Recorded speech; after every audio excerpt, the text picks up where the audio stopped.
லைஃப்ல சில விஷயங்களை இளமை இருக்கும் போதே என்ஜாய் பண்ணிடணும். அப்படி நிறைய விஷயங்கள் இருக்கும். அதுல ஒண்ணு காதல். எப்பெல்லாம் வந்துட்டு அந்த என்ன சொல்றது, இளமை ஊஞ்சல் ஆடுதா உனக்கு அப்படின்னு கேட்பாங்க. அதுக்கு என்ன அர்த்தம்னா, நம்ம வந்துட்டு சின்ன வயசுல நம்ம நிறைய காதலிப்போம். ஒருத்தருக்கு 4-5 லவ் ஃபெயிலியர் எல்லாம் கூட வந்திருக்கும். அந்த வயசெல்லாம் தாண்டி தான் நாங்க வந்திருக்கோம் அப்படின்னு நம்ம அம்மா அப்பா எல்லாம் பேசுவாங்க. அந்த காதல் அதை அனுபவிச்சு தீர்த்தரணும். 2வது, நல்லா நான் சுவைக்க அறுசுவை உணவு. அதெல்லாம் நம்ம இளமையில தான் சாப்பிட முடியும். ஒரு 35 வயசு 40 வயசு ஆனாலும் இப்ப எங்க அம்மா சொல்லுவாங்க, ஏய் ஜீனி எடுக்காத, டீ நிறைய குடிக்காத, தலை நிறைக்கும்.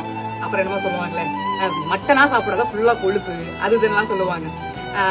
சோ இந்த விஷயங்கள் எல்லாத்தையுமே நம்ம இளமையில இருக்கும்போது எதெல்லாம் பிடிக்குதோ நல்லா சாப்பிடணும். 3வது, நம்ம பிறந்த இந்த பூமி அதை நம்மளால முடிஞ்ச அளவுக்கு சுத்தி பார்க்கணும். ஏன்னா எங்க அம்மாவை பொறுத்த அளவுக்கு நான் கூட்டிட்டு போகும்போது கால் வலிக்குது, அந்த கோயிலுக்குலாம் ஏறி இறங்க முடியாது, படத்துக்கு அவ்வளவு தூரமா நான் வரல அப்படின்லாம் சொல்லுவாங்க. அதுக்கப்புறமா நம்ம போய் வாழணும், நிறைய இடங்களுக்கு போகணும் அப்படின்னு நினைச்சா கூட முடியாது. அதனால இந்த விஷயங்கள்லாம் இளமை இருக்கும்போது அனுபவிச்சு தீர்த்துருங்க. நன்றி.